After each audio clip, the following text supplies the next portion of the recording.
Good evening, నేను Vamsi. Welcome to prime time debate. ఈ రోజు డిబేట్ లో మనం రెండు అంశాల గురించి చర్చించబోతున్నాం. కరీంనగర్ కేంద్రంగా అసలు ఏం జరుగుతుంది, కరీంనగర్ లో కొట్లాట దేనికి వచ్చింది, ప్రజా సమస్యల కోసం వచ్చిందా, ప్రజా సమస్యలపై అధికార ప్రతిపక్షాలు అదేవిధంగా ప్రతిపక్ష పార్టీలు విమర్శలు చేసుకుంటున్నాయా? సో మాటల తూటాలు పేలుతూ ఉన్నాయి. ప్రజా సమస్యలకు సంబంధించి కాదు, నాయకుల వ్యక్తిగత దూషణలు దేనికి సంకేతం? అసలు తెలంగాణలో ఎటువంటి సంస్కృతిని రాజకీయ పార్టీలు ఫాలో అవుతున్నాయి? రాజకీయ పార్టీల నాయకులు మాట్లాడుతున్నారు సరే, వాళ్ళ పార్టీల అధిష్టానాలు వీటిని సమర్థిస్తున్నాయా? లేదంటే ఆ నాయకులకు తలంటే కార్యక్రమం జరుగుతుందా? తెలంగాణలో ఒక సంస్కృతి ఉంటుంది. సో ఆ సంస్కృతి ఒక రకంగా సోదర భావంతో మెలగాల్సిన రాజకీయ పార్టీలు ఎందుకు ఇటువంటి విమర్శలు చేసుకుంటున్నాయి? విమర్శలు చేయవచ్చు, కానీ ఆ విమర్శలు వ్యక్తిగత విమర్శల వరకు ఎందుకు వెళుతున్నాయి? ఎవరు సహించలేని విధంగా, ప్రజలు హర్షించని విధంగా ఎందుకు రాజకీయ నాయకులు ఇలా మాటల తూటాలు పేల్చుకుంటున్నారు? ఈ అంశం గురించి మాట్లాడే ప్రయత్నం చేద్దాం. ఇక తమిళనాడు పొలిటికల్ ఎపిసోడ్ గురించి మనం మాట్లాడుకుంటే, సినిమా క్లైమాక్స్ లకు మించిన ట్విస్టులను ఇప్పుడు విజయ్ చూస్తున్నారా అంటే ఎస్ అనే సమాధానం చెప్పాలి. విజయ్ నిజంగానే సీఎం కాబోతున్నారా, లేదంటే అక్కడ సమీకరణాలు మారుతున్నాయా? సో లోక్ భవన్ వేదికగా అసలు ఏం జరుగుతుంది? తమిళనాడులో ఇంకా ఎన్ని రోజులకు ఆ సీఎం కుర్చీలో ఎవరు కూర్చోబోతున్నారు? క్షణ క్షణానికి రాజకీయ పరిణామాలు, రాజకీయ సమీకరణాలు అక్కడ ఎందుకు మారుతున్నాయి? ఈ అంశం గురించి కూడా మనం చర్చించే ప్రయత్నం చేద్దాం. సో ముందుగా కరీంనగర్ లో కొట్లాట దేనికి వచ్చింది అనే అంశం గురించి మనం మాట్లాడుకోవాల్సి ఉంటుంది. సో ఈ రోజు కరీంనగర్ లోనే కాదు, సో చాలా చోట్ల చాలా సందర్భాల్లో రాజకీయ నాయకులు శృతి మించి మాట్లాడుతున్నారా అంటే ఎస్, నిక్కచ్చితగా వాళ్ళు శృతి మించి మాట్లాడుతున్నారనే చెప్పాలి. వేసవిలో మండుటెండను మించిన వేడి ఈ రోజు కరీంనగర్ లో కనిపించింది. రాజకీయ నాయకులను చూసి ప్రజలు ఏం నేర్చుకోవాలి, రాబోయే తరాలు ఏమి గమనిస్తున్నాయన్న అంశాన్ని కూడా పక్కన పెట్టి ఒకరిపై ఒకరు విమర్శలు చేసుకుంటున్నారా? కర్రలు పట్టుకొని దాడులు చేయాల్సిన అవసరం ఎందుకు వచ్చింది? బీజేపీ క్యాడర్ ఏం చేసింది? గంగుల క్యాంప్ ఆఫీస్ లో ఎందుకు విధ్వంసం సృష్టించాల్సి వచ్చింది?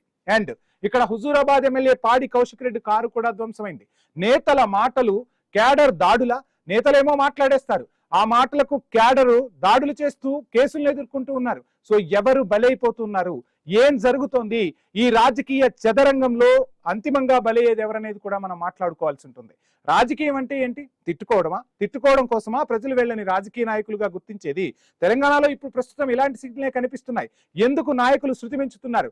పార్టీలకు నాయకత్వం ప్రత్యర్థి నేతలకు సవాళ్లు విసురుతోంది. చర్చిద్దాం రా అంటూ ఓపెన్ ఛాలెంజ్ చేస్తున్నారు. అయితే ఇక్కడ ఈ చర్చలు దేనికోసం? వ్యక్తిగత విమర్శల కోసమా, ప్రజల ప్రయోజనాల కోసమా? అంటే వ్యక్తిగత విమర్శలపైనే తెలంగాణలో రాజకీయ విమర్శలు సాగుతూ ఉన్నాయి. ఇంత రచ్చ ఎందుకు కనిపిస్తుంది? రాష్ట్రంలో ఇదో ట్రెండ్గా మారుతుందా? అంటే ఎవరు ఎక్కువ నోరేసుకొని మాట్లాడితే వాళ్ళదే పైచేయి అవుతుందని ప్రజాప్రతినిధులు అనుకుంటున్నారా? ప్రజలు ప్రతి అంశాన్ని గమనించట్లేదా? సో చాలా సందర్భాల్లో చూసాం, పక్క రాష్ట్రాల్లో శృతి మించి మాట్లాడితే ఏం జరిగిందో ఆ పరిణామాలను చూసిన తర్వాతైనా రాజకీయ నాయకులు మారకపోతే ఎలా? ఒకప్పుడు తెలంగాణ రాజకీయం ఈ విధంగా ఉండేది కాదు. ఎందుకు ఈ రోజు రాజకీయాల్లో తిట్ల పురాణం కనిపిస్తోంది? ఒకరిపై ఒకరు ఎందుకు వ్యక్తిగత విమర్శలు చేసుకుంటున్నారనే అంశం గురించి కూడా మనం మాట్లాడే ప్రయత్నం చేద్దాం. ఇక ఈ రోజు కరీంనగర్ వ్యాప్తంగా జరిగిన హడావిడి అంతా ఇంత కాదు. అసలు దాడులు చేయడమే రాజకీయమా అనుకునే పరిస్థితుల్లో నేటి యువత ఉందా? కరీంనగర్ లో చూసాం కదా, ఒక్క ప్రెస్ మీట్ లో మాటల దాడి జరిగింది, దాని తర్వాత రియల్ అటాక్ చోటు చేసుకుంది. ఇదంతా అవసరమా? ఎందుకోసం? ఎవరి కోసం? ఇదే రాజకీయమా? మాటకు మాట సరిపోదా? క్యాడర్ దాడులు చేయడాన్ని పార్టీ లీడర్లు హర్షిస్తాయా, స్వాగతిస్తాయా, వారిని సమర్థిస్తాయా? ఏం చేస్తున్నాయి పార్టీల అగ్రనాయకత్వాలు అనేది కూడా ఖచ్చితంగా మనం చర్చిద్దాం. ఇక కేటీఆర్ ను అసలు బండి సంజయ్ ఏమన్నారు? ఎక్కడ ఈ వివాదం రాజుకుంది? కరీంనగర్ గరంగరంగా మారిపోయింది. బీఆర్ఎస్ వర్కింగ్ ప్రెసిడెంట్ ను ఉద్దేశించి కేంద్ర మంత్రి బండి సంజయ్ చేసిన వ్యాఖ్యలు ఒక్కసారిగా అగ్గి రాజేశాయా? అసలు బండి సంజయ్ ఏమన్నారో ఇప్పుడు చూద్దాం.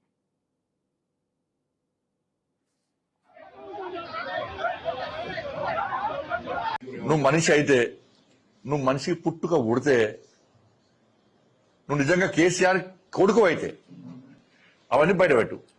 లేకుంటే మనిషి కంటే హీనమైన బతుకోని నేను భావిస్తాను. నువ్వు మనిషి అయితే, మనిషి పుట్టుక ఉడితే, నేను డ్రగ్స్ తీసుకోకుండా మాట్లాడినా అని నువ్వు భావించుకుంటే నువ్వు వేరే ఏం చాలా చేస్తాను. నీకు 24 గంటల టైం ఇస్తున్నా, నువ్వు బయటపెట్టు. నువ్వు మనిషి పుట్టుక ఉడితే, లేకుంటే నేను మనిషిలకు ఎవరు గ్రహించాను. అయితే జంతువు కంటే, చీమ కంటే హీనంగా నీ బతుకు అని చెప్తా సమాజం, తెలంగాణ సమాజం చెప్తా. చీమ కంటే హీనమైన బతుకు కేసీఆర్ కొడుకుది. వేస్ట్ ఫెలో, అన్ని ఫాల్తు రాజకీయాలు చేస్తాడు, ఫాల్తు కామెంట్ చేస్తాడు. నువ్వు మనిషివి, నీదో బతుకు. తెల్లారు లేస్తే అవి పొట్టు పొట్టు నీ బతికే అని చెప్పు. మళ్ళీ చెప్తాను, 3 తల షర్టు నుంచి ఇన్ని వేల కోట్ల రూపాయలు ఎట్లా వచ్చినా చెప్పు నీకు. నాకు నువ్వు మనిషి అయితే చూశారు కదా బండి సంజయ్ ఏం మాట్లాడారు. బండి సంజయ్ మాట్లాడిన మాటలకు బీఆర్ఎస్ నాయకులు హుజూరాబాద్ ఎమ్మెల్యే పాడి కౌశిక్ రెడ్డి కౌంటర్ ఇచ్చారు. ఆయన ఏ విధంగా కౌంటర్ ఇచ్చారు ఏంటి అనేది కూడా చూద్దాం. కరీంనగర్ ఎంపీగా గెలిచిన బండి సంజయ్ ఆషామాషి ఎంపీ ఎంత మాత్రము కాదు. కేంద్ర హోంశాఖకు సహాయ మంత్రి కూడా బండి సంజయ్. ఆయన కమెంట్ చేసింది ఏ గల్లీ లీడర్నో ఎంత మాత్రమూ కాదు. 10 ఏళ్లు తెలంగాణను పరిపాలించిన బీఆర్ఎస్ వర్కింగ్ ప్రెసిడెంట్ ను. దీంతో ఆ పార్టీ ఎమ్మెల్యేలు రంగంలోకి దిగారు. బండికి కౌంటర్ ఇచ్చే ప్రయత్నం చేశారు ఎమ్మెల్యే పాడి కౌశిక్ రెడ్డి. పాడి కౌశిక్ రెడ్డి ఏ విధంగా కౌంటర్ ఇచ్చారో ఇప్పుడు చూద్దాం. మేము కూడా అనొచ్చు కదా బండి సంజయ్ గారు, ఇలా తంబాకు తినుకుంటూ దాంట్లో డ్రగ్స్ మిక్స్ చేసుకొని తంబాకు తింటేనే మీకు ఎంటికలని ఊసిపోయిన సైడ్ ఎఫెక్ట్ కి గుండు అందుకే అయినరని నేను కూడా అనుకుంటున్నాను. మరి మీకు కూడా డ్రగ్స్ టెస్ట్ ఇవ్వాలి. ఇలా మేము కూడా అనొచ్చు కదా బండి సంజయ్ గారు. ఇక అసలు కరీంనగర్ ఫైటింగ్ పై ఎవరేమన్నారు? బీఆర్ఎస్ ఎమ్మెల్యే పాడి కౌశిక్ రెడ్డి ప్రెస్ మీట్ ముగిసిందో లేదో గాల్లోకి ఒక్కసారిగా కర్రలు లేచాయి. కాషాయ దళం విరుచుకుపడింది. ఒక రకంగా చెప్పాలంటే విధ్వంసం సృష్టించింది. ఉద్రిక్తతలు మరింత రాజుకోకుండా ముందు జాగ్రత్త చర్యల్లో భాగంగా కౌశిక్ రెడ్డిని పోలీసులు అయితే అదుపులోకి తీసుకున్నారు. బీఆర్ఎస్ బీజేపీ గొడవలోకి మేము సైతం అంటూ ఎంటర్ అయ్యారు కాంగ్రెస్ నాయకులు. అసలు కాంగ్రెస్ నాయకులు ఏమంటున్నారో కూడా చూద్దాం. నగర్ లో బీఆర్ఎస్ బీజేపీ నాయకుల కొట్లాట అనేది హాస్యాస్పదం. కొట్టుకోకండి. ఎందుకంటే మీరు కొట్టుకున్నా మీ అధిష్టానం ఇద్దరు ఒకటే, కమలం బీజేపీ ఒకటే. ఇంకోటి తెలంగాణ రాజకీయాల్లో ఈ దాడుల సంస్కృతి అనేది మంచిది కాదు. రాజకీయాల్లో ప్రజాస్వామ్యయుతంగా వ్యవహరించడం, ప్రజాస్వామ్యయుతంగా మాట్లాడుకోవడం అనేది ఉండాలి తప్పితే ఇలాంటిది దాడులు అనేది అప్రజాస్వామికం. దీన్ని ప్రభుత్వం కూడా సహించదు. అన్నిటికంటే ముఖ్యంగా ఎందుకు పనికిరాని కొట్లాట, పనిలేని కొట్లాట. ఇది తెలంగాణ రాజకీయాలని హీటెక్కించడానికి, మీరేదో వేరు వేరని చెప్పుకోవడానికి ఉపయోగపడే కొట్లాట తప్పితే దీంతో లాభం లేదు.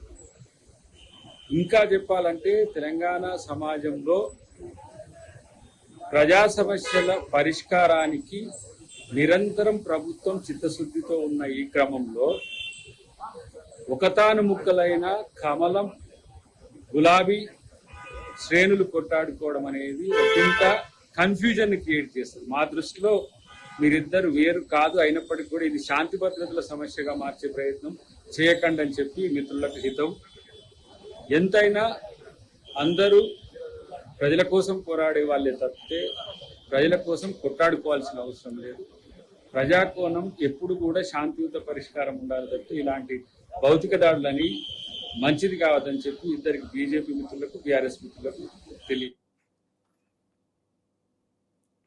ఇక నేతల ఓపెన్ ఛాలెంజ్లతోనే కొట్లాటలా? అసలు ఎందుకు ఈ ఓపెన్ ఛాలెంజ్లు చేసుకుంటున్నారు? ఎవరి కోసం ఈ ఛాలెంజ్లు చేసుకుంటున్నారు? వాళ్ళ నాయకుల మెప్పు కోసమా? అసలు ఈ ఆరోపణలు కామనా?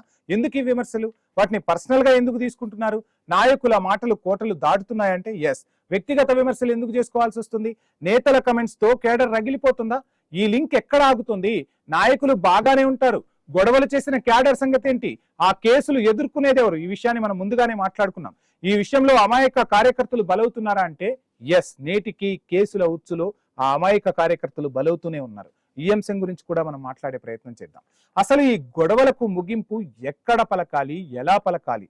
నేతల మాటలు 3 రోజులు కుమిలి కరీంనగర్ లో అగ్గిబగ్గుమనేలా చేశాయి. పోలీసుల ఎంట్రీతో కేసుల నమోదు వరకు ప్రస్తుత పరిస్థితి వచ్చింది. ఇంతటితో సద్దుమణుగుతుందా? శనివారం కరీంనగర్ బంద్ కు బీఆర్ఎస్ పిలుపునిచ్చింది. అటు పాడి కౌశిక్ రెడ్డి సొంత నియోజకవర్గం హుజూరాబాద్ లో ఉద్రిక్తత రాజుకుంది. ప్రజాస్వామ్యంలో నిరసన తెలిపే హక్కు ప్రతి ఒక్కరికి ఉంటుంది, కానీ హింసాత్మక దాడులను మాత్రం ఎవరు ఎప్పుడు ప్రోత్సహించకూడదు కూడా. ఇలాంటి దాడులు జరగకుండా ఉండాలంటే ఏం చేయాలి? చట్టం మరింత కఠినంగా ఉండాలా? చట్టమే వాళ్లకు చుట్టమైపోయింది కదా రాజకీయ నాయకులకని ప్రజలు చర్చించుకుంటున్నారు.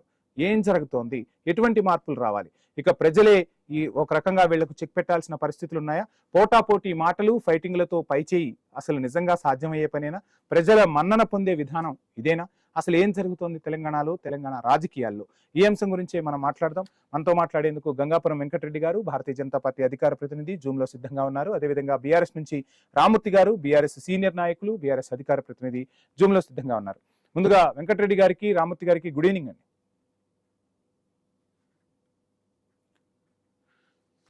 ఈ అంశం గురించి మనం డిస్కస్ చేసే వెంకటరెడ్డి గారు నమస్కారం. ఏంటి అసలు మొత్తంగా బండి సంజయ్ మాట్లాడిన మాటలతో ఒక్కసారిగా కరీంనగర్ అట్టుడికి పోయింది, దాడులు చేసే వరకు పరిస్థితులు వచ్చాయి. ఇక్కడ ప్రజలు ఏం మాట్లాడుకుంటున్నారు అంటే, మా సమస్యల గురించి మాట్లాడండి అంటే మీకు మీరు సమస్యలు సృష్టించుకుంటున్నారు ఏంటి అని ఈరోజు తెలంగాణ ప్రజానికం మాట్లాడుకునే వరకు రాజకీయ నాయకుల పరిస్థితి వచ్చింది. సో ఎందుకు ఇలా వ్యక్తిగత విమర్శలకు పోతూ ఉన్నారు? వ్యక్తిగత విమర్శలతో సాధించేది ఏంటి? ఇప్పుడు వంశీ గారు మీరు అన్నట్టుగా రాజకీయాలలో వ్యక్తిగత విమర్శలు ఉండకూడదు. ప్రజాస్వామ్య పద్ధతి లోపల సద్విమర్శలు ఉండాలా, పరిపాలన మీద విమర్శలు ఉంటే బాగుంటది అనేటువంటిది మనము ఆలోచిస్తున్నటువంటి ఒక విధానం. అది ఏ పార్టీ అని ఉండని, కేంద్ర ప్రభుత్వమా, రాష్ట్ర ప్రభుత్వమా, కేంద్ర మంత్రుల, రాష్ట్ర మంత్రుల అనేటువంటిది. నేను ఎప్పుడు కాసు బ్రహ్మానంద రెడ్డి గారి చీఫ్ మినిస్టర్ ఉన్నప్పటి నుంచి కూడా ఒక స్టూడెంట్ గా నేను రాజకీయాలను పరిశీలిస్తున్నాను. కాసు బ్రహ్మానంద రెడ్డి గారు ఉండొచ్చు, ఉమ్మడి రాష్ట్రంలో జరగా వెంగళరావు గారు కానీ, పివి నరసింహారావు గారు కానీ, డాక్టర్ మరి చెన్నారెడ్డి గారు కానీ, విజయభాస్కర్ రెడ్డి గారు కానీ, అట్లా ఆ పరంపర అనేటువంటిది మనం చూసాం. వాస్తవానికి ఒక ఆవేశపూరితమైన ప్రసంగాలు చేసినటువంటి నా స్థాయిలో నేను ఆలోచించినంత వరకు ఏంటంటే ఎన్టీ రామారావు గారు కాంగ్రెస్ మీద పందికొక్కులు కాంగ్రెస్ అనేటువంటి పద్ధతి లోపల విమర్శలు చేయడం జరిగినటువంటిది. సరే, దాని అంతవరకు ప్రజలు స్వీకరించినటువంటి పరిస్థితి. అంటే ఒక ఎమోషనల్ స్పీచ్ ఎన్టీ రామారావు ఉమ్మడి రాష్ట్రంలో మాట్లాడిన సందర్భం ఉంది. ఆ తర్వాత తెలంగాణ ఉద్యమము, కేసీఆర్ గారు మాటలు, ఆ తర్వాత రేవంత్ రెడ్డి గారు, బండి సంజయ్ గారు రకరకాలుగా మాట్లాడుతున్నటువంటి ఒక సందర్భం లోపల ఈ చర్చ మీరు తీసుకొచ్చినటువంటిది మనం ఆలోచించాలి. ఒకటి ఏంటంటే ఆంధ్ర ప్రాంతానికి సంబంధించినటువంటి నాయకులను అవహేళన చేయడానికి, తెలంగాణలో ఉద్యమ స్ఫూర్తిని రగులుగొల్పడానికి కేసీఆర్ గారు వాడిన భాష కూడా ఆక్షేపణీయమే. ప్రజాస్వామ్యంలో, సభ్య సమాజంలో మనం వాడుతున్న మాట ఎవరైనా కానివ్వండి, మనుషులు అవతల వాళ్ళు, తెలుగు వాళ్ళు ఏదైనా ఉండనే కాక ఘాటుగా మన సమస్యలను స్పందించడం వేరు, మాట్లాడడం వేరు. వాళ్ళ మీద వ్యక్తిగత దాడులు చేయడం, మాటలతో వ్యక్తిగత దాడులు చేయడం, వాళ్ళ భాష, సంస్కృతి, మాట వీటన్నిటి మీద దాడులు జరిగిన మాట వాస్తవం. అక్కడి నుంచి జరిగింది, ఇక్కడి నుంచి జరిగింది, అవన్నీ తెలిసినటువంటిది. కాబట్టి ఒక రకంగా చెప్పాలన్నప్పుడు ఒక సాంప్రదాయ పద్ధతిలో, గౌరవ పద్ధతిలో మాట్లాడకుండా ఒక కొత్త భాషా ప్రయోగాన్ని చేసినటువంటిది కేసీఆర్ గారు. దాంట్లో ఏం సందేహం లేదు. ప్రజలు స్వీకరించినారు. ఆంధ్ర ప్రాంతానికి సంబంధించినటువంటి మీడియా మీద కానీ, నాయకుల మీద కానీ, సంస్కృతి మీద కానీ, వాళ్ళ ఆహారపు అలవాట్ల మీద కానీ, వీటన్నిటి మీద కూడా తెలంగాణలో ఒక 10-12 సంవత్సరాలు చర్చ జరిగినటువంటి మాట వాస్తవం. కాబట్టి ఈ జరిగినటువంటి దాన్ని ప్రజలు యాక్సెప్టెన్స్ అంటే కేసీఆర్ గారు మాట్లాడుతున్నది ఒక భాష బాగుంది, అట్లనే మాట్లాడాలా అనేటువంటిది ఒక సాంప్రదాయం తెలంగాణలో వెళ్ళిన మాట వాస్తవం. సరే, ఆయన ముఖ్యమంత్రి అయిన తర్వాత నన్ను తగ్గుతుంది ఏమంటే అక్కట్లో తగ్గలేదు. ఒక స్థాయిలో నేను ఒక చిన్న ఎగ్జాంపుల్ చెప్తాను. మోడీ, బోడీ, సిడి, సిబిఐ, ఈడీ అనేటువంటి పద్ధతిలో ఆయన మాట్లాడడం జరిగింది. అంత పెద్ద వ్యక్తిని, ఒక ప్రధానమంత్రిని మోడీ, బోడీ అనేటువంటి పద్ధతి లోపల ముఖ్యమంత్రి అయిన తర్వాత కూడా ఆయన అదే భాషను కొనసాగించడం జరిగింది. కాబట్టి నా దృష్టిలో ఏంటంటే ఈ భాషా ప్రయోగానికి అవమానకరమైన సభ్యకరమైన భాష, సభ్య సమాజం మెచ్చనటువంటి ఒక భాషా ప్రయోగాన్ని తెలంగాణలో కొనసాగించింది కేసీఆర్ గారు. అదే పద్ధతి సమాధానం అనేటువంటిది ఎవరు మాట్లాడినా కూడా, నేను మాట్లాడినా, మీరు మాట్లాడినా, బండి సంజయ్ గారు మాట్లాడినా, కేటీఆర్ గారు మాట్లాడినా ఆ భాషలోనే సమాధానం చెప్పవలసిన పరిస్థితి కొంత ఘాటుగా బండి సంజయ్ గారు మాట్లాడతారు. దానికి సందేహం లేదు. దీనికి ఆయన మాట్లాడినటువంటి మాటలు మనకెందుకు కానీ ఆ మాటల్లో చాలా సందర్భాల లోపల వాస్తవాలు ఉన్నా లేకున్నా కూడా కేటీఆర్ మీద ఈ విమర్శలు రావడం జరుగుతున్నటువంటిది. వెంకటరెడ్డి గారు బండి సంజయ్ వ్యాఖ్యలను వెంకటరెడ్డి గారు సమర్థిస్తున్నారా? ఇప్పుడున్న పరిస్థితుల్లో అలా మాట్లాడితేనే రాజకీయం చేయగలమా? నేను బండి సంజయ్ గారిని సమర్థించడం కానీ, కౌశిక్ రెడ్డి అంతకంటే అధ్వానంగా మాట్లాడే భాష ప్రతి 2 మాసాలకు ఒకసారి కాంట్రవర్షియల్, వివాదాస్పదమైనటువంటి అసభ్యకర భావజాలాన్ని చెప్తున్నటువంటిది టిఆర్ఎస్ లో మొదటి వ్యక్తి, ఎప్పటికి కూడా ఉండేటువంటి వ్యక్తి బాడి కౌశిక్ రెడ్డి గారు. ఇప్పుడు దీనికి ఎక్కడ ఏది స్టార్ట్ అవుతుంది అనేటువంటి కాదు కదా. నేను చెప్పాను కదా, ఈ భాషా ప్రయోగాన్ని ఉపయోగించింది కేసీఆర్ గారు బాధ్యత తీసుకోవాలా. ఆయన మాట్లాడే పద్ధతి మొన్న కూడా ఇప్పటికి సంవత్సరం తర్వాత 2 సంవత్సరాల బయటకు వచ్చి కూడా మాట్లాడుతున్నటువంటి పరిస్థితి. ఏం మాట్లాడినాడో మీకు తెలుసు కదా. కాబట్టి అది పద్ధతి కాదు. ఇప్పుడు ఎవరు మాట్లాడినారు, ఎవరు ముందు మాట్లాడినారు, ఎవరు వెనుక మాట్లాడినటువంటిది కాదు ఇక్కడ మనం సమర్థించడం కాదు. దీనికి కారకులు ఎవరు అన్నప్పుడు నేను చెప్తున్నటువంటిది టిఆర్ఎస్ పార్టీ నాయకుడు ఆంధ్ర ప్రాంతం వాళ్ళ మీద మాట్లాడినటువంటి భాషా ప్రయోగం అనేటువంటిది ఆక్షేపణీయము. అది పద్ధతి. ఇప్పుడు కోదండరామ్ గారితో పనిచేసినవాడు. కోదండరామ్ గారు ఏ ఆంధ్ర ప్రాంతం వాళ్ళని ఎప్పుడు కూడా వ్యక్తిగత విమర్శలు చేయలేదు. ఆయన మరి మాట చెప్తున్నారు. కిషన్ రెడ్డి గారు కూడా ఉద్యమంలో ఉన్నారు, వ్యక్తిగతంగా ఇప్పుడు కూడా ఆయన మాట్లాడలేదు. కాబట్టి నేను ఏమంటున్నా అంటే ఈ సంస్కృతి పెరిగిన తర్వాత అదే పద్ధతిలో సమాధానం చెప్పేటువంటి దాంట్లో వచ్చినటువంటి అనేక పరిస్థితులు. ఇవాళ పాడి కౌశిక్ రెడ్డి మాట్లాడారు, అక్కడ కార్యకర్తలు ఉంటారు కరీంనగర్ లో, ఆయన వాళ్ళకు ఆవేశం వస్తుంది. వచ్చిన తర్వాత ఇవన్నీ సమర్థించడం కాదు, దాడులను సమర్థించడం లేదు. కాకపోతే జరుగుతాయి. ఇవి జరుగుతున్న పరిస్థితుల లోపల, ఆ కోణం లోపల అన్ని రాజకీయ పార్టీలు, అన్ని రాజకీయ నాయకులు సంయమం పాటించాలా. మళ్ళీ వస్తాను వెంకటరెడ్డి గారు, మీ దగ్గరకు వస్తాను. రామూర్తి గారు, ఏంటి అసలు ఈ సంస్కృతిని ప్రవేశపెట్టిందే కేసీఆర్, ఆ సంస్కృతిని కొనసాగిస్తుంది కేసీఆర్, ముందు కేసీఆర్ లో మార్పు వస్తే గానీ తెలంగాణ సమాజంలో మార్పు రాదు, తెలంగాణకు సంబంధించిన నాయకుల్లో మార్పు రాదన్నట్టుగా మాట్లాడుతున్న పరిస్థితి. ఏంటి అసలు ఎందుకు కేసీఆర్ మాట్లాడాల్సి వచ్చింది?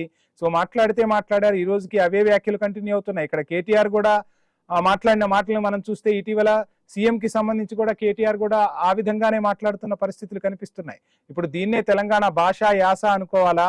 ఓవైపు పక్క రాష్ట్రంలోనేమో యువతకు రాజకీయ అవకాశాలు ఇస్తూ అక్కడ విజయ్ లాంటి వాళ్ళు యువతను ప్రోత్సహిస్తూ ఉన్నారు, యువత రాజకీయాల్లోకి వస్తూ ఉన్నారు. సో ఏంటి అసలు, అంటే ఏం జరగబోతుంది తెలంగాణ సమాజంలో, తెలంగాణ రాజకీయాల్లో? సిగ్గుండాలి మాట్లాడే వాళ్ళకి. ఏంటంటే తెలంగాణ ఉద్యమానికి అదే విధంగా ప్రస్తుత రాజకీయాలకు ముడిపెట్టడం అంటే నక్కకు నాగలోకానికి ఉన్న తేడా ఉన్నది. ముఖ్యంగా ఏంటంటే తెలంగాణ ఏర్పాటు విషయంలో మన ఆకలి, మన గోస, ఆక్రోశం, అదే విధంగా మనకు జరిగిన అన్యాయంతో వచ్చిన మాటలు వాస్తవంగా కొంచెం ఘాటుగానే ఉంటాయి. దాన్ని గౌరవ కేసీఆర్ గారు వాస్తవంగా ఖచ్చితంగా ఇంప్లిమెంట్ చేసిండు. ఎందుకంటే మాకు జరిగిన అన్యాయం అంతా ఇంత కాదు కాబట్టి వాటిని ఏ విధంగా మాట్లాడాలో ఆ విధంగా తెలంగాణ వచ్చిన తర్వాత, రాష్ట్రం వచ్చిన తర్వాత ముఖ్యమంత్రిగా ఆ సీట్ లో కూర్చున్న తర్వాత అదిరింపులు గదిరింపులే ఉంటాయి తప్ప ఇంకొకటి ఎక్కడ కూడా లేదు. ముఖ్యంగా అవ్వాడడం, అదే విధంగా ఇష్టం వచ్చినట్టు మాట్లాడడం, తంతా గుద్దుతా పేగులు మెడలు వేసుకుంటా, అదే విధంగా గోరీలు కడతా, బొందలు పెడతా, వాటి మీద నేను ఎగురుతా దునుకుతా అన్న మాటలు మాత్రం ఎవరు మాట్లాడలేదు. ముఖ్యంగా ఏంటంటే రేవంత్ రెడ్డి భాష వేరు, కేసీఆర్ గారి భాష వేరు. కేసీఆర్ గారి భాష పరిణితి గురించి వాస్తవంగా మిగతా వాళ్ళు చెప్పని అవసరం లేదు. ఎందుకంటే ముఖ్యంగా రాష్ట్రంలో కాంగ్రెస్ పార్టీ వచ్చిన తర్వాత, దేశంలో బీజేపీ పార్టీ వచ్చిన తర్వాత ఈ దాడుల సంస్కృతి పెరుగుతున్నది. మేము ఏ పార్టీ కార్యాలయం మీద కానీ ఉద్యమంలో వదిలేయండి, ఉద్యమంలో ఎందుకంటే మాకు అన్యాయం చేసిన పార్టీల మీద మేము తిరుగు జెండా ఎగరేసినాం. అదేవిధంగా తెలంగాణ యావత్తు అన్ని పార్టీలు కలిసి దాడులు చేసినాయి.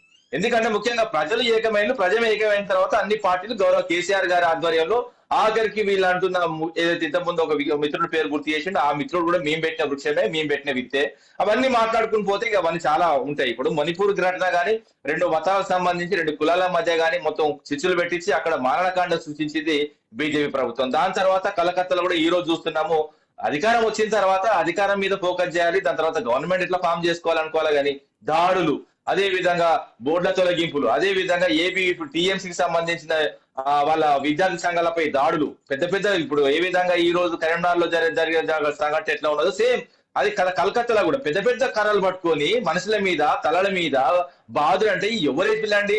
ఏ రాముడు చెప్పిండు, ఏ దేవుడు చెప్పిండు? వీళ్ళు వచ్చిన తర్వాత హిందుత్వం ఉన్నదా అండి? వీళ్ళు రాకముందు మనం హిందువులం లేమా? హిందువులం కలిసిలేమా? హిందూ ముస్లిం కలిసిలేమా? ఎక్కడిదండి ఇది వెళ్ళి? ఎక్కడి కానండి ఇది? అదే విధంగా బండి సంజయ్ మాట్లాడిన మాటలు మనం చూసినాం ఇంత ముందు. శవం వెళ్తే మీది, శివం వెళ్తే మాది. ఎవడనమాడాడండి? ఎవరు తోగమంటాడు మా సీతను? నేను అంటున్నా, ఎక్కడన్నా భౌగోళికంగా ఎక్కడన్నా ఉంటే రైట్ రామత్ గారు ఈ విమర్శలు ప్రతి విమర్శలు రోజు చూస్తూనే ఉన్నాం. ఇలా తెలంగాణ రాజకీయం ఈ రోజు తెలంగాణ రాజకీయం ఏ విధంగా ఉందో చూస్తూ ఉన్నాం. తెలంగాణ రైతాంగం ఎంత కోసపడుతుంది. అదే కరీంనగర్ లో ఒడ్లు తడిసిపోయాయి, మొక్కలు కొనే పరిస్థితులు లేవు. అటు ప్రధాన ప్రతిపక్షంగా మీరు భారతీయ జనతా పార్టీ రైతుల కోసం పోరాడాలి, రైతుల కోసం యుద్ధం చేయాలి. వీటిని వదిలేసి మీ వ్యక్తిగత విమర్శలకు దిగుతున్నారు, మీ వ్యక్తిగత ప్రయోజనాల కోసం రాజకీయం చేస్తున్నారు. ఏంటిది? ఎందుకు ప్రజా సమస్యల గురించి మాట్లాడరు? ఒక్క నిమిషం ఆగండి. కరీంనగర్ సంబంధించిన మా ముఖ్య నాయకులు ఏదైతే గంగుల కమలాకర్ గాని, వినోద్ కుమార్ గారి అందరు కళ్ళ కాడిపోయి నిన్న కరీంనగర్ సంబంధించిన నాయకులు కూడా వరంగల్ రావడానికి, వరంగల్ సభలో గౌరవ కేటీఆర్ గారు రాష్ట్రానికి సంబంధించిన అన్ని రైతులకు సంబంధించి మాట్లాడడం జరిగింది. ఇంకోటి ఏంటంటే గతంలో రైతు బంధు ఎగ్గొడితే మీ ఎడ్డోళ్ళమా పిచ్చోళ్ళమా ఆ విధంగా మాట్లాడితే ఎవరు రాని మాట్లాడాడు సేమ్ ఓపెన్. ఎందుకంటే వాళ్ళు ప్రయోగించిన లాంగ్వేజ్ నే వాళ్ళు తిరిగేయడం జరిగింది. ఎందుకంటే రైతు బంధు ఎవరు మేము అవలగాలమా ఇప్పుడు ఔడ్రామై అవలగాడని అడిగాడు, తప్పేమున్నదన్నా దానికి ఎగిరే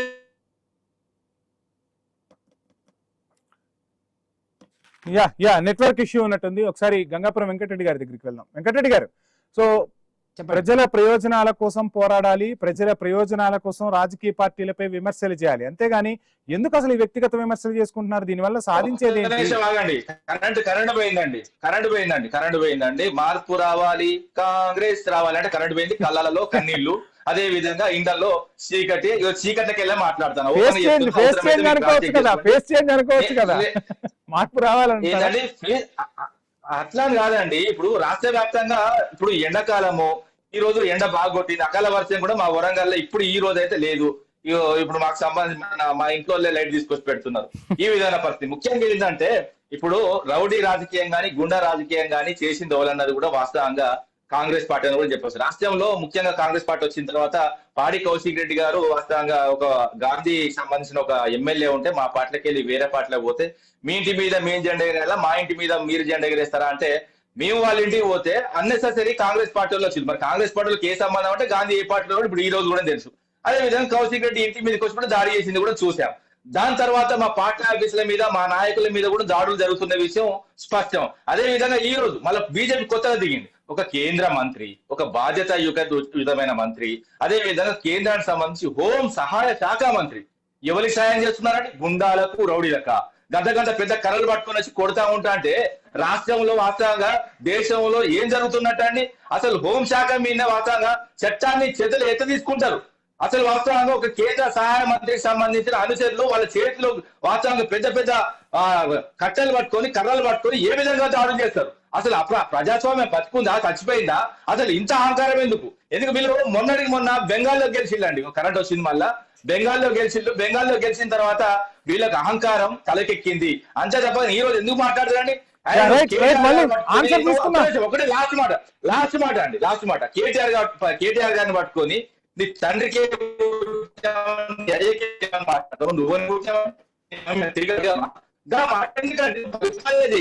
రాష్ట్రానికి ఏం తీసుకొస్తారో గవి చెప్పు.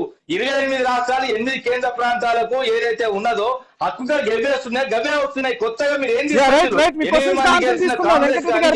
గెలిచిన బీజేపీ కానీ ఒక ఎంఐఎం కానీ. వెంకటరెడ్డి గారి దగ్గర నుంచి ఆన్సర్ తీసుకుందాం. ఏంటి వెంకటరెడ్డి గారు, మొత్తంగా నిధుల గురించి మాట్లాడాలి, కేంద్రం నుంచి ఏం సాధించామో వాటి గురించి మాట్లాడాలి, కానీ ఇక్కడ వచ్చి కేటీఆర్ గురించి, కేసీఆర్ గురించి మాట్లాడటం, ఆ భాష కూడా చూసాం.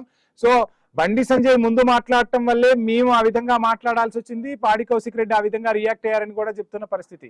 సో ఏంటి అసలు ఎందుకు బండి సంజయ్ ఆ వ్యాఖ్యలు చేయాల్సి వచ్చింది? ఇప్పుడు వంశీ గారు, మనము చర్చ, మనం విమర్శలు, సద్విమర్శలు, భాష, యాస, అసభ్యకరమైన భాషా ప్రయోగాల గురించి మనం మాట్లాడుతున్నప్పుడు అసలు పాడి కౌశిక్ రెడ్డి గారికి ఉండేటువంటి సహజ లక్షణాలు ఏంటనేది మనకు తెలియదా? ఎన్ని ఇన్సిడెంట్స్ కావాలా, ఎన్ని రకాలుగా ఆయన మాట్లాడిండు కదా ఆయన రాజకీయ జీవితంలో, మనకు తెలియదా చర్చ? కాబట్టి నేనేమంటున్నా అంటే హరీష్ రావు గారు మాట్లాడుతున్నారు అంటలేం కదా, వివాదాస్పదమైనటువంటి భాషా ప్రయోగానికి మూలకర్త, సిద్ధాంతకర్త, నిఘంటువు కౌశిక్ రెడ్డి గారు. నేనేమంటున్నా అంటే కేటీఆర్ గారు కూడా, రేవంత్ రెడ్డి గారు ఎట్లా మాట్లాడుతున్నారు, కేటీఆర్ గారు ఎట్లా మాట్లాడుతున్నారు, వీళ్ళు మాజీ మంత్రులు, ముఖ్యమంత్రులు మాట్లాడుతున్న పరిస్థితి. ఇప్పుడు నేనేమంటున్నా, రేవంత్ రెడ్డి గారు మాట్లాడింది ఎవరి గురించి మాట్లాడినా? కేసీఆర్ గురించి. హిందుత్వానికి వెంకటరెడ్డి గారు హిందుత్వంలో ఏ విధంగా ఉండాలి, ఎంత సహనం ఉండాలి, హిందుత్వ గురించి అయితే ప్రజలు స్వీకరించారు. మీరు మీరు మీరు టోపీ నేనేమంటున్నా, బ్రాండ్ అంబాసిడర్ అంటున్నా కదా, గడ్డం పెంచుకోండి, మాకు అభ్యంతరం లేదు. నువ్వు వేసుకోరా, మరి వాళ్ళని కొట్లాడుతున్నావు, వాళ్ళ సేపుకున్నా ఎందుకు తింటున్నావు, వాళ్ళ దగ్గరికి ఎందుకు పోతున్నారు, వాళ్ళ మసీదులకు ఎందుకు పోతున్నారు, ఎందుకు తట్టి కట్టుకుంటున్నారు? మొన్న మీకు సంబంధించిన కదా మీ బామ్మర్దులు కదా వాళ్ళు. ఇప్పుడు కాంగ్రెస్ ఎవరు బామ్మర్దులు ఎవరు? మిమ్మల్ని గెలిపిస్తారు కదా, మీరు ఎక్కడ పోటీ చేస్తారు, సహాయం తీసుకుంటారు కదా. తెలుసు కదా ఎంఐఎం ఎవరి కోసం పని చేస్తున్నారండి. చెప్పొద్దా మరి? ఇవన్నీ ఎందుకండి మాటలు? మీరు ఇప్పుడు తీసుకుపోతున్నాం వెంకటరెడ్డి గారు, మీరు చూసిందా? 9 వాళ్ళతో ఉన్నారు కదా, వాళ్ళు మిమ్మల్ని వదిలేసి విడాకులు ఇచ్చి కాంగ్రెస్ వెళ్ళబడి వీళ్ళు. అది మీకుండే సంబంధాలు, వాళ్ళకు మీకుండే. వెంకటరెడ్డి గారు టాపిక్ రామూర్తి గారు ప్లీజ్